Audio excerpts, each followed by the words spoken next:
болсын кылабыз. Мирлан агайдын сабагын кайталайбыз. Канчалык деңгээлде жеткиликтүү түшүндүрө алам. Бирок үмүт кылам биз чогуу биргеликте кандайдыр бир суроолор болсо чогуу чечүү менен эгерде орусча түшүнбөгөн болсоңуздар да кыргызча дагы колдон келишинче түшүндүрүп алып кеткенге аракет кылабыз. Так, анда экранымды көрсөтөйүн.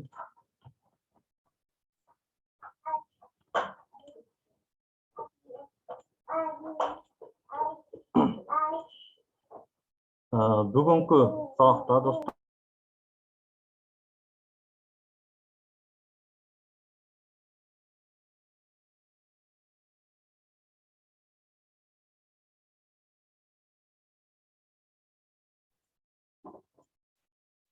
так угулуп атабы достор?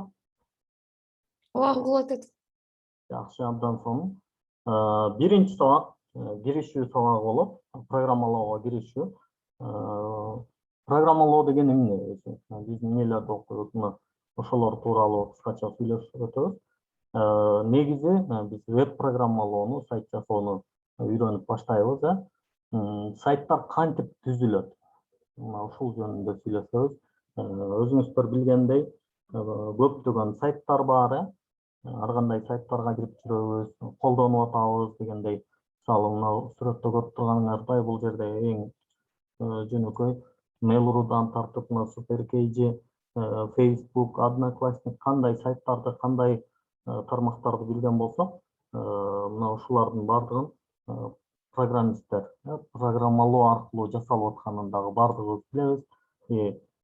Ишенем, буга чейин сиздер дагы ошол изденип, мотивацияңыздар болгон үчүн ушул жаапты үйрөнөйүн, мен дагы бир өлкөбүздүн өнүгүүсүнө салым кошоюн деген бир ой максаттарыңыздар болгон үчүн ушул жерге келип атасыздар деп толук ишенем. Сайттар кантип түзүлөт? Мына сырткы көрүнүшү бар сайттын. Эң башта биринчи бул биз өзүбүздүн браузерге кирип эле керектүү сайтка киргенде биринчи ачылган сырткы көрүнүш бар. Бул сырткы көрүнүшүн фронтенд деп коебуз. Сиздердин эми буга чейин да маалыматыңыздар бар деп ишенебиз. Анткени Жылдыз Академиянын деле Instagram баракчасында булар боюнча абдан кыргызча айылта сонун кылып түшүндүрүп берип видеолор чыгып эле келип атат. Анан эң негизги бул жерде мындай эскертип айта кете турган нерсе, достор, бүгүнкү күндө мындай кыргызча материалдардын табылышы бул программалоо деле эмес, деги эле бардык эле тармакта кыргызча материалдардын табылышы бул аябай кыйын маселе, оор. Тем более бул программалоодо да кыргызча материалдарды таба албайбыз. Биз колдон келишинче бергенге аракет кылабыз, бирок сиздер дагы жеке өзүңүздөрдү өнүктүрүп, мүмкүн болушунча англисче үйрөнүп, керектүү маалыматтарды англис тилдүү булактардан изденгенди үйрөнсөк жакшы болот. Мына карасаңыздар, сырткы көрүнүшү деп атабыз, фронтенд. Фронт деген ол бети да маңдайы, маңдайкы көрүнүшү ушул экен. Андан кийин аркасы бар, сервердик логика тарабы. Бул жагын болсо биз бэкенд деп коет экенбиз. Бэк дегенди деле карасаңыздар, англисчеден эле арка жагы дегенде, арты дегенди билдирет болуш керек. Билдирет, англисче билгендер жакшы билет. Демек, бул ошол сервердик логика жагын биз программалоодо бэкенд деп атайт экенбиз, достор. Андан кийин ушул фронтенд менен бэкендти чогуу иштеген программисттерди бул full stack разработчик, full stack программист деп коет экенбиз. Булар болсо ошол эле веб программалоодо, сайттарды жасоодо фронт жагындагы, ошол эле сервердик логика тарабындагы толугу менен өзү жасагандарды бул full stack деп коет. Эми биз эмнени окуйбуз? Азыркы мына сиздер көрүп турган ушул веб программалоодо, мисалы, Mail.ru'нун сайтын жасап чыккыңыз келсе, же болбосо ошол эле Mail.ru'нун аркасындагы сервердик логикасын Балким азыр биз дагы темаларга кире элегибиз үчүн мисалы могул сервердик логика деген нерсе сиздерге кичине бир аз оор болуп аткан болушу мүмкүн, балким түшүнбөй аткан болушуңуздар мүмкүн, бирок барып биз буларды дагы үйрөнөбүз. Эми биз буларды үйрөнүү үчүн биз жөн эле атын билип калсак эле билип калабызбы, үйрөнүп калабызбы? Эмне кылабыз? Кантип үйрөнөбүз? Эмнелерди окуйбуз? Биз эмнелерди окуйбуз? Биз окуй турган бул курста биз окуй турган нерселердин биринчиси бул HTML, CSS, анан JavaScript'ин негиздери, анан ушулар сыяктуу дагы башка көптөгөн нерселерди окуп үйрөнөт экенбиз. Негизинен ошол сайтты түзүп чыгууда эң негизги керек болгон жана биздин бул курста окутула турган биринчи нерселер ушул HTML, CSS, JavaScript'ин негиздери. JavaScript'ти окуп үйрөнөт экенбиз.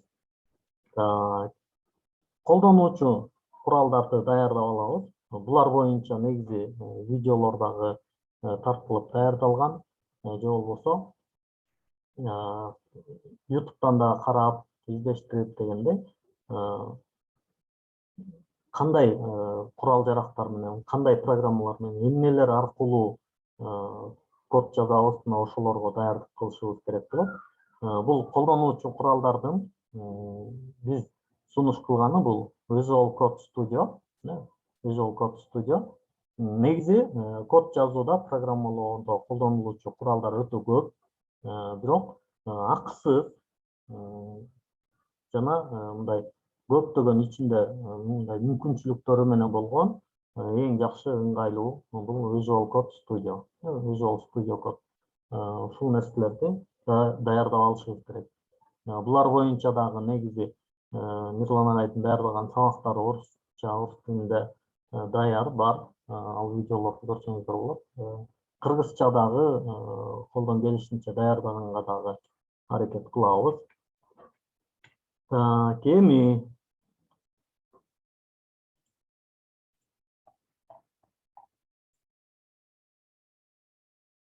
интернет кантип иштейт, веб-сайттар кантип иштейт, мына ушулар тууралуу сүйлөшөбүз.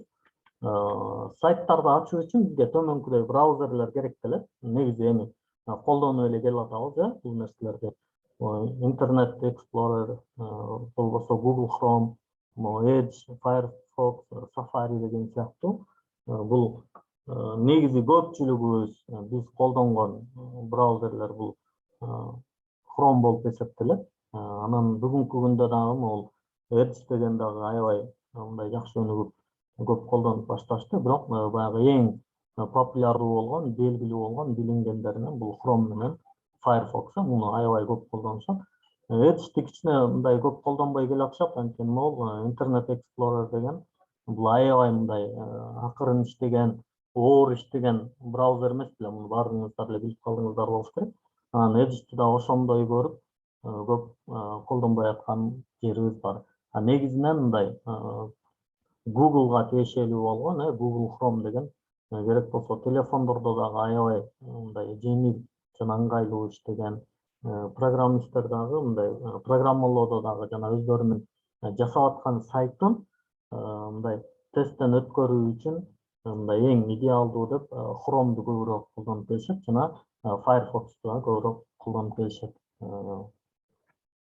Ушундай браузерлер керектелет, сайттарды ачуу үчүн, сайттарды мындай көрүү үчүн, кирүү үчүн, же болбосо биз бирөөлөргө өзүбүз жасаган сайттарыбызды көрсөтүп берүү үчүн бул ушул браузерлер керектелет экен. Браузерге киргенде издөө бөлүмүнө сайттын дарегин жазабыз, билесиздер, мынакей браузерди ачтык, могул жерде мындай издей турган бир жазганга мүмкүн болгон жери бар. Бир сайтта бир же эки жерде болот мындай нерсе. Көбүнчө жанагы search деген, издөө деген жери болот. Анан бул жогорку адрес жаза турган, адрести издей турган жери бар. Бул жерге жазып, мисалы youtube.com деп жазсак, анан сайт ачылып баштайт. Талап деп которуп койдум, сурам жүргүзүү мындай, суроо бир нерсени сурайсың. Суроо дегенде мындай кадимки суроо берүү экен деп түшүнүп калбасын деп талап деп жазып койдум мен бул жерге. Негизи мындай суроо жөнөтөбүз, сурам кылуу. Анан ага жооп алабыз. Мисалы, ошол запросту кетирүү үчүн бизде эмне болушу керек биринчи? Бул бизде эң эле биринчи компьютер болушу керек. Компьютер болушу керек. Бул компьютер кандай компьютер болушу мүмкүн? Ноутбук болушу мүмкүн, же болбосо ошол мындай компьютер аттуу бир нерсе болушу керек. Бул MacBook болушу мүмкүн, ноутбук болушу мүмкүн, билбейм, же болбосо планшет болушу мүмкүн, же могу сүрөттө көрүп турганыңыздай персоналдык компьютер болушу мүмкүн. Ушул нерсе болушу керек экен. Анан ар бир компьютердин сөзсүз түрдө IP адреси болот. Интернетке байланышкан ар бир компьютердин IP адреси болот. Ар бир адамдын өзүнүн аты болгондой эле, же болбосо бир адам, мисалы, мен азыр жашап аткан үйүмдүн дареги болгондой эле, могул ушул компьютердин дагы интернет тармагында, интернет аймагында өзүнүн дареги бар экен. Бул аябай мондай узун номерлерден турат, достор. Андан кийин ушул компьютер аркылуу, мисалы, жанагы YouTube.com деген сыяктуу эле кирип, президент чекит кейжи деген суроону бердик. То есть сурам кылдык биз. Суроо жөнөттүк, ушуну сурадык. Президент кейжи деп могу компьютерден, үйдө отурган компьютериңиздерден жазып туруп жөнөттүңүз. Бул суроо каяка кетет? Эмне болот? Ким карайт муну? Бул DNS деген бар экен. Domain Name Service. Же болбосо Domain Name System. Ушул жака барат. Анан ал болсо серверге жөнөтөт. Серверде эле, достор, могул биз билгендей эле компьютер. То есть иштеши ушул эле компьютер болгону, серверлерде, достор, монитор деген болбойт экен. Бирөө жарым бизге окшоп аны карап отурбайт экен. Мынакей жанагы бэкенд деген нерсе, сервердик логика мына ушул жерлерде иштеп атат. Анан бул жактан ал таап туруп, ошол президент кейжи деген сайттын файлдарын, бул сайттар файл болуп жасалат. Муну дагы азыр жана Visual Code Studio менен жана HTML, CSS деген тилдер менен биз өзүбүздүн коддорубузду жазып, сайтты жасап туруп файл кылып сактаганбыз серверде. Анан ошол серверден таап туруп, анан кайра аны эмне кылып экен? Биздин компьютерге жиберет экен. Компьютерге жибергенде ал эмне болот, достор? Бизге серверден мындай маалыматтар алынат, файлдар алынат. Эң эле биринчи мынакей HTML файлы алынат. HTML файлда мындай коддор болот. Андан кийин CSS же болбосо JavaScript деген кыскасы ошол сайтты жасоодо колдонулган маалыматтардын, коддордун файлдары алынып туруп, анан ал биздин компьютерге жөнөтүлүп, анан сайт ачылат экен, достор. Мынакей президент чекит кейжи деген сайт, биздин президентибиздин сайты ачылып калды. Ушундай болуп, анан талап жана суроону жибердик. Андан кийин ал болсо DNS'ге барып, DNS'тен серверге барып, анан сервер аркылуу ал жерден бизге маалыматтар кайра компьютерибизге келип түшөт экен. Бул ошол интернет болгон үчүн, интернет аркылуу гана иштейт.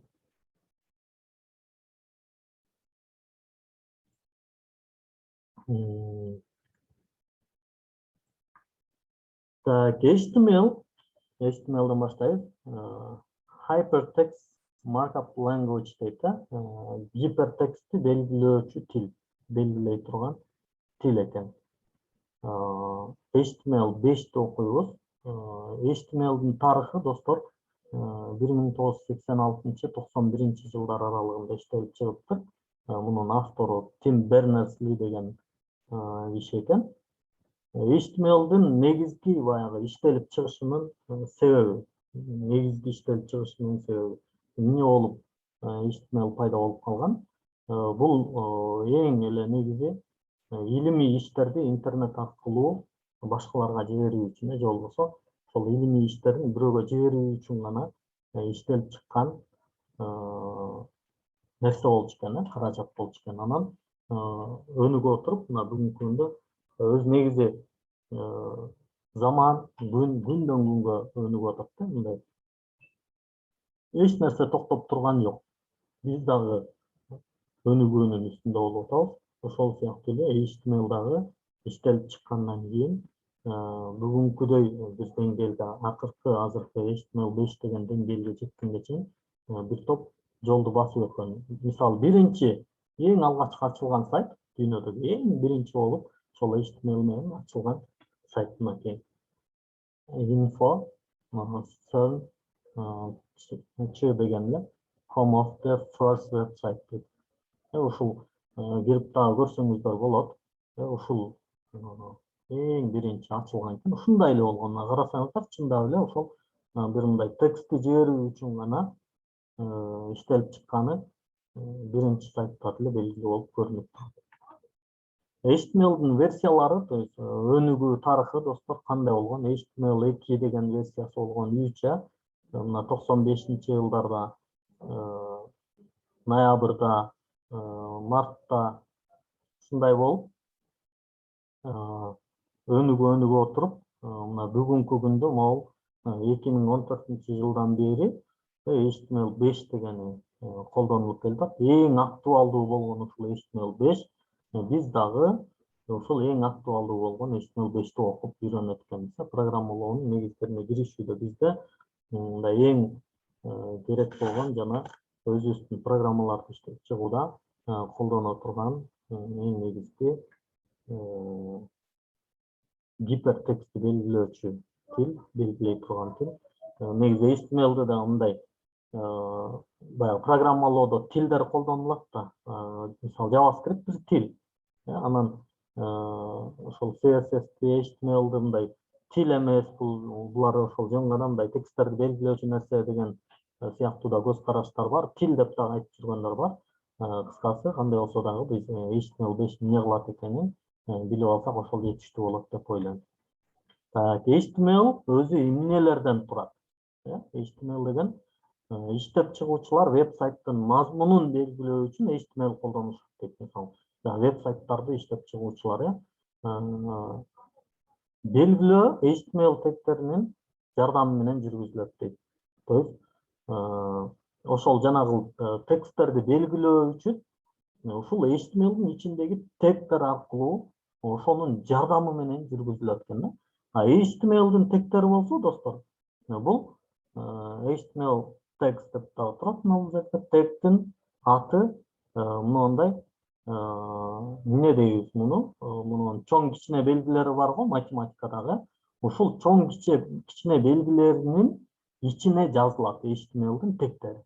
Ушунун ичине жазып, ушул аркылуу биздин өзүбүздүн жанагы гипертекстибизди, сайттын бетине чагылдыра турган текстибизди ушул нерселер менен белгилейбиз. Бул тегтерди мына ушул HTML'дин иштеп чыгуучулары, HTML'дин автору эң башта ушул тегтердин функцияларын түзүп чыгышкан да. Мисалы, бул тегти ушул тег менен берсе, текст мындай болуп көрүнүш керек, мындай болуп көрүнүш керек деген сыяктуу негизги милдетти мына ушул HTML'дин жасоочулары, авторлору иштеп чыккан экен.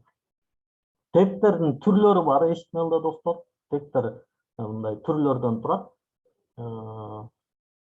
Тегтин аталышы, анан маалымат бул жерде берилет, анан кайра дагы тегтин аталышы. Ошондо могул жердеги эки тег окшош, бул жуп тегтер деп аталат. Ача турган тег бар. Бул жөн гана могул чоң кичине белгинин ичинде болот. Муну открывающий, ачуучу тег деп коебуз. Ал эми мынау ошол эле тегтин мынау чоң белгисинин ичине мынау слэш коюлса, анда бул жабуучу тег болуп эсептелет. Анан жалгы тегтер болуп калыптыр. Жалгыз тегтер бар бул. Жөн гана мындай ачуучу, жабуучусу болбогон жөн эле тегтин өзү бар. Булар да колдонулат. Негизи HTML'de ушундай эле эки тегтин түрү бар. Анан эми биз анын ичинде бардыгын Кудай буйрса окуп үйрөнөбүз. Эми достор теория жетиштүү болду деп ойлойбуз. Азыр бир аз ушуну практикада көрсөтүп берели. HTML'ди кантип түзөбүз, каякта түзөбүз. Анан жана да айтып өткөнүмдөй, биз Visual Studio Code менен ошол өзүбүздүн гипертекстибизди белгилеп баштайбыз. Сиздер болсо мүмкүн VS Code'ду, Visual Studio Code'ду бүгүнгө чейин установка кылып даярдап койгон болсоңуздар, анда абдан жакшы. Балким бизди ээрчип практика кылсаңыздар болот. Балким андан кийин бул сабактын видеосун көрүп дагы практика кылсаңыздар болот. Так, анда ишти баштан баштайлы. Негизи эле жана да айтканыбыздай, бул сайтты түзүп турган биздин коддорубуз, булар файл болуп эсептелет. Файлдарды негизи бир сайтты азыр ушул жерден деле туруп мен Visual Code Studio'ну ачып, анан же болбосо могул жерге деле бир текстовый документ коюп, анан index.html деп жазып койсом, сайт ушул жерден деле биздин, то есть гипертексттерибиз ушул жерден деле башталып кете берет. Мына ушуну деле Visual Code Studio аркылуу ачып, могул открыть с помощью код деп ушуну менен ачып туруп, ишибизди ушул жерде деле улантып берсек болот. Бирок мүмкүн болушунча программист деген мындай ирээттүү болуш керек да. Ирээт, мисалы үйүңдү кандай ирээттүү кармасаң, мисалы балаңдын кийими менен өзүңдүн кийимиңди деле баардыгын бир жерге тыгып жыйнай бербей, балким балаңдын кийимин өзүнчө бир жерге жыйнасаң, өзүңдүкүн өзүнчө бир жерге жыйнасаң, же болбосо деги эле мындай ирээттүү болгон сыяктуу эле достор. Бул жерде дагы балким биз ирээттүү болсок жакшы болот. Эң эле биринчи, мисалы эмне дейли? My site дейли. My site. Биздин биринчи сайтыбыз болсун. Ушинтип бир папка ачып алалы. Мынакей биздин My site деген биринчи сайтыбыз бар. Муну удалить этип сала берели. Эми мунун кереги жок. Сиздерге түшүнүктүү болсун деп эле көрсөтүп бердим. Так, удалить этип салабыз. Эми My site деген папка ачылды. Мунун ичинде эч нерсе жок. Мына өзүңүздөрдү көрүп тургандай. Ушунун ичине кирип туруп, открыть с помощью десек болот. Но Visual Code Studio менен. Мынакей менде установка болгон. Сиздер да установка кылып аласыздар. Же болбосо мунун ичине кирбей туруп деле ушул жерден открыть с помощью десек болот. Так, мынакей биздин Visual Code Studio ачылып атат достор.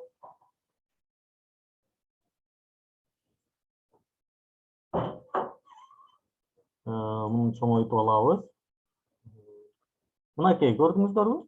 Бул жерде мына биздин My Site деген папкабыз турат.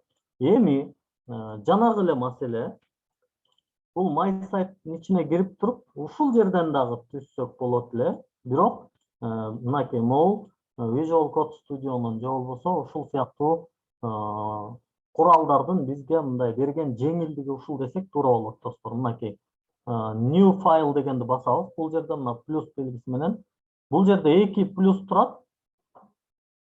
Бирөө New Folder, жаңы папка. Бул болсо жаңы файл, New File. New File'ды басабыз. Ушул жерден бизге ачкан эң мындай ыңгайлуу болот. Так. Index.html эң биринчи сайтыбыз ушул index.html деген файлдын ичинде болот. Эми достор, HTML'ды ачып эле мунун ичине бир нерселерди жазып эле койсок болбойт. Мунун жана айткандай, бул жерде өзүнүн тегтери бар. Биздин сайтыбыздын жанагы тексттерин бизге мындай ыңгайлуу кылып көрсөтүп берүү үчүн колдонулган бул жерде тегтер бар. Эң биринчи HTML5те Бул могул doc type деген менен башталышы керек. Doc type. Doc type деген эмне? Doc документтин тиби деген сөз да, документтин тиби же болбосо документтин түрү дегенди билдирет. Бул doc type анан жанына HTML деп мынакей өзүңүздөр жана айтып өткөнүбүздөй эле, жана байкаганыңыздардай эле бул жерде бул жалгыз тег, жүк тег эмес, жалгыз тег. Мынакей doc type бул чоң жана кичине белгилери бул жерде өз эле. Бул жерде эч кандай жанагы бул слэш белгиси коюлган жок. Аны койсок бул ката болуп калат.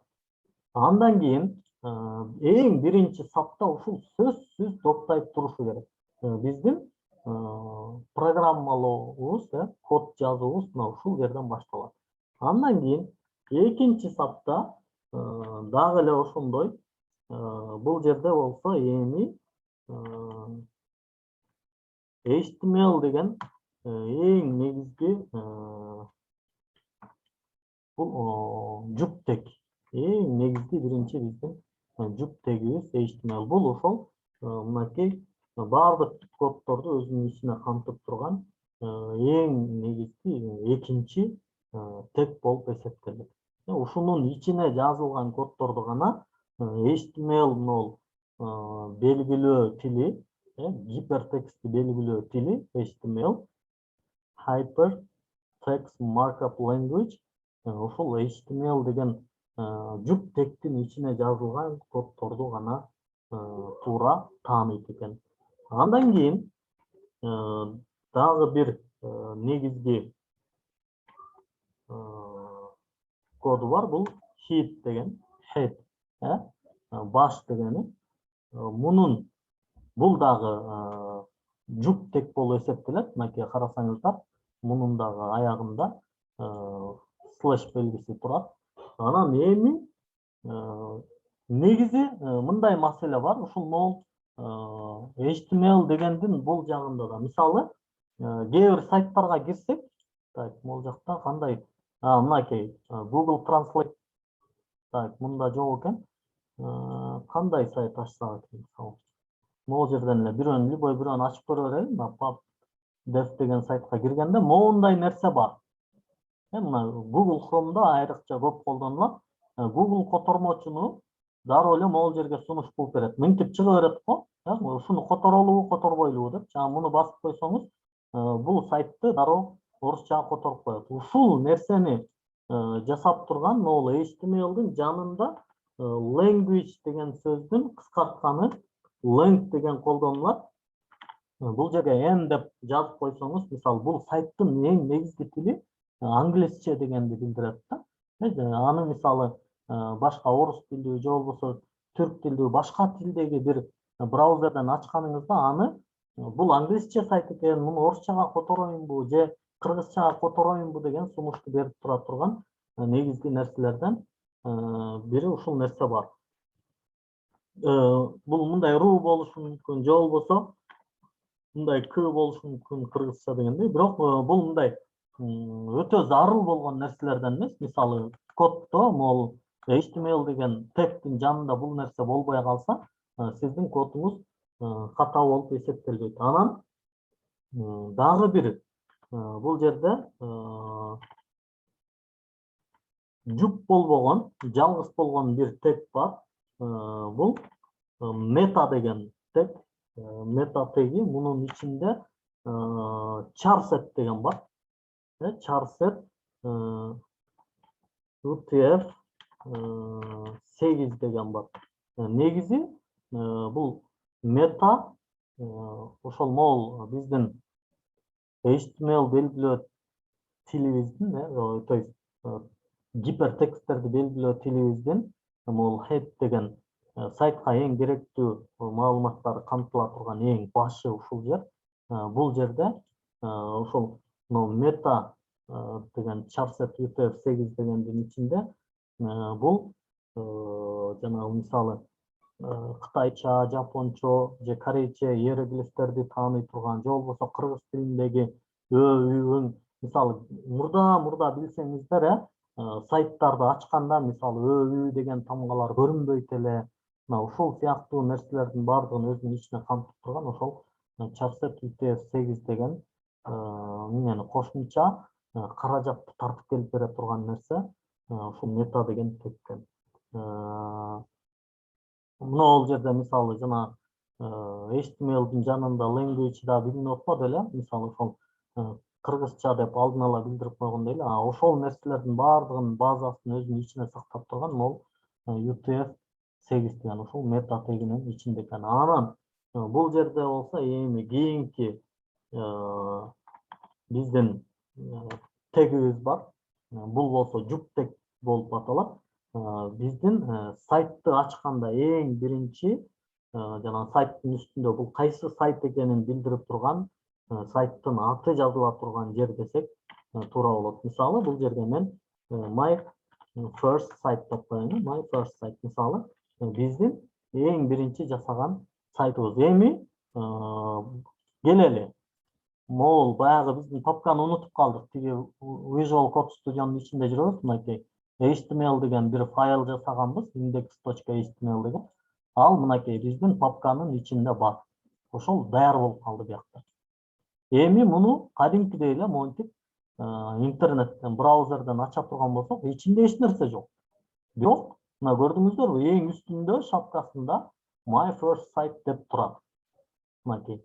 Локальный или общий файл деп бул жөн гана, мындай интернетте иштеген жок. Азыр сиз интернетке кирип туруп My First Site десеңиз таппайсыз. Анткени биз мындагы интернетке эч жака кое элекпиз. Болгону эмне кылдык? Бул жерде ачтык, өзүбүз болгону мына HTML-га керектүү болгон биринчи немелерди жазып, биринчи коддорду, биринчи эң негизги болгон HTML-дин өзүнүн талап кылынган, шарт кылынган нерселерин жазып, анан дагы бир нерсе бар. Бул жерде мен айтпай унутуп кетип калыптырмын. Мисалы муну жазып атканда, мына Т дегенде эле могул жерде мына title дегенди сунуш кылып, анан emmet деген чыгып калды да. Emmet abbreviation дейт да. Ушул нерселер могул emmet даярдап койгон. Enter'ди бассаңыз же tab'ты бассаңыз эле мынтип кодду даяр кылып берет да. Ушул нерселерди дагы эми көп код жазып атканда ар бирин мынтип ар бир тегтин баарын бирден жазып отурууга мүмкүнчүлүк болбойт. Жана негизи эле мындай программалоонун же болбосо бүгүнкү мындай MT деп коет го, маалымат технологияларынын өнүгүп атышынын да негизги себеби эмне? Адамзаттын мындай ишин жеңилдетүү да, автоматташтыруу, көп нерсени жеңилдетүү. Баардык эле тармакта мына ушул нерсе абдан мындай өнүгүп атат да достор. Ошолордун бири бул дагы мына ошол сайттарды жасоодо деле мына Visual Code Studio баш болуп, кыскасы программалоонун мунун эле ичинде ар бир тармагын алып кетип аткан ар бир мекеме, уюм, ар бир адам кыскасы ушул адамзаттын ишин жеңилдетүүнүн аракетин көрүп атат. Мына нерселердин баардыгын делечи достор, мындай жеңил жазып кое турган дагы бир жолдору бар да. Булардын баардыгы иштелип чыккан. Муну кийинки сабактарда да Кудай буйрса карайбыз. Анан сөзсүз могул нерсени жазып атканда, мисалы карап турсаңыздар, сайт дедим, my first site дедим. Могул жерде ак точка пайда болуп калды мынакей. Үстүнө келсем мындай X пайда болуп атат. Жанына келсеңиз мынакей ак точка пайда болуп атат. Бул сакталган жок деген сөз да. Сакталган жок. Муну ол сакталган жок. Азыр эгерде ушул нерсени браузерден ача турган болсок, балким бизге көрсөтпөшү мүмкүн. Муну эң биринчи биз сактап алышыбыз керек. Control англисче S тамгасы же болбосо кыргызча Ы. Ошону басып, бул айтат да баягы программисттердин эң жакын досу же болбосо мындай бир тууганы Control S деп айтып коюшат да. Control S'ти баспасаң болбойт деген сөз. Control S'ти сөзсүз басып, анан эмне кылышың керек? Сакташың керек. Же болбосо мына файл деген жерден келип, анан save деген бар, Control S деп турат. Мына ушуну бассаңыз сакталып калат. Бирок бул аябай узун. Программист болочоктогу бир программист, Кудай буйрса бир мындай жакшы чоң ийгиликтерди жарата турган бир программист минтип отурбаш керек да. Минтип отурбаш керек. Control S мындай мына оң колдо мышка бар, сол колдогу клавиатурага жабышып туруш керек да, сол колдогу дайыма иште болуш керек. Мына ушул нерселерди өздөштүрөбүз. Анан эми келди нол HTML дегендин ичинде дагы бир head'тен кийин дагы бир эң негизги болгон бир тег бар. Бул дагы парный тег, жүк тег. Мына эммет дароо бизге сунуш кылып атат. Body дегенди мынакей басканда эле көрдүңүздөрбү? Body өзү ачылып калды. Эми ушунун ичине жазган, мисалы, эмне дейли, баягы hello world да, программисттердин эң мындай жакшы көргөн сөзү билбейм. Программалоого киришкендеги эң эй салам дүйнө, мен биякта бармын дегенди билдирген, hello world дегенде эле мынакей эми жанагы биздин сайтыбызга киребиз. Ошол бойдон эле турат. My first site мынакей көрдүңүздөрбү? Мен биякта сохранить эттим, бирок дагы эле бул жакта жок. Эмне кылганда пайда болот бул? Сиздердин микрофондор өчүк да? Так. Бул жакты кирип туруп, браузерде могул белги бар. Обновить эту страницу дейт, же болбосо клавиатурадан F5'ти бассаңыз, бул деле бир, F5 деле бир бассаңыз, мынакей hello world деген биринчи жазууңуз чыкты. Же болбосо ошол эле учурда бул жерде hello world my first site десеңиз деле бул жерде биринчи мынакей байкасаңыздар ак чыгып калды. Ак чыгып калгандан кийин бул то есть автоматтык түрдө сохранить этилип калды. Бул жакка келсеңиз жок. F5'ти бассаңыз, мына my first site. Hello world, my first site. Менин биринчи сайтым пайда болду, достор. Жанагыл дүйнөдөгү эң биринчи сайт ушундан эле биртке башкачараак эмес беле, астында мындай жашыл ирек көк ссылкалар бар болчу. Негизинен ушундай эле болчу, достор. Мынакей биздин биринчи сайтыбыз жасалды. Бирок минтип эле жаза бергенде да болбойт. Бул болбойт. Сөзсүз түрдө бул дагы ушул могул HTML'дин шарттарына туура келген тегтер, мына белгилөөчү тегтердин ичинде жазылышы керек. Мынакей бул my hello world дейли. Hello world. Мынакей ушундай тегтердин ичинде жазылышы керек, достор. Мынакей жанагыга салыштырмалуу байкаган болсоңуздар, жөн эле hello world бар эмес беле бизде? Жөн эле hello world бар болчу. Жөн эле hello world деген бар эле. Карап туруңуздар азыр. Могул жөн эле жазылганы мондай өйдөгө жабышып турат. Жакын болду. Ал эми биз муну өчүрөбүз. Мунун кереги жок.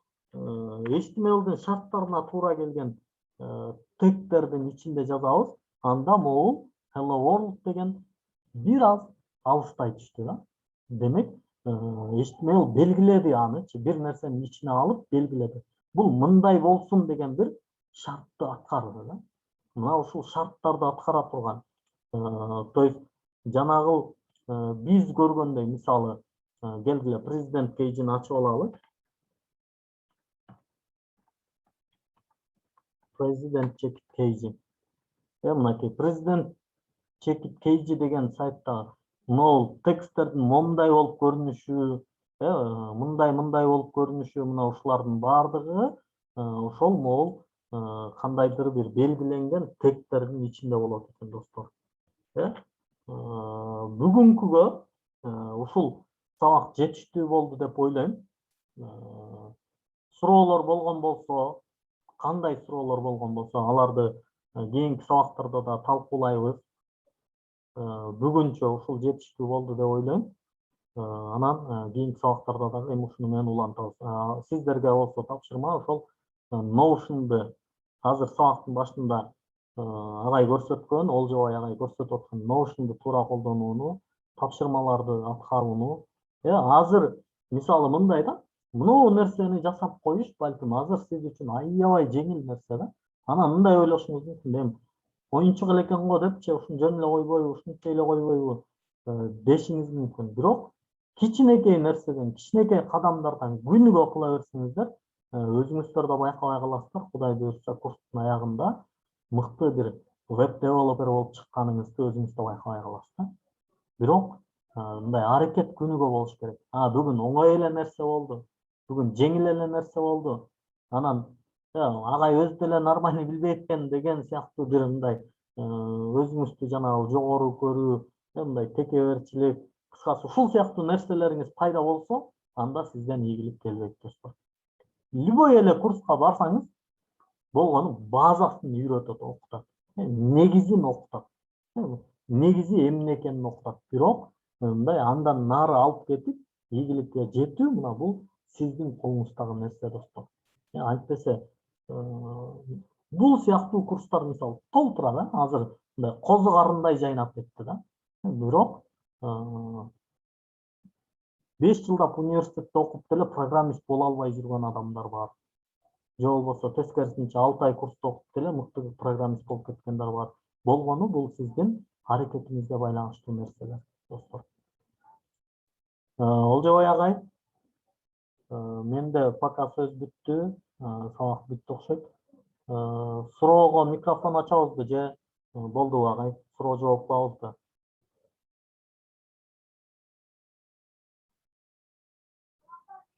Олжобай агай жактасызбы?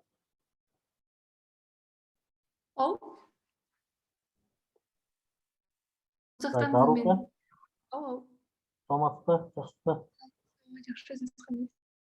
Сабак бүттү окшойт, эмне кылабыз?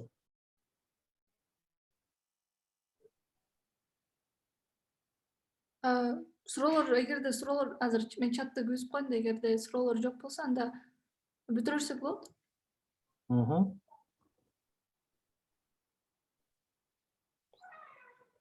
Достор, Мен токтотуп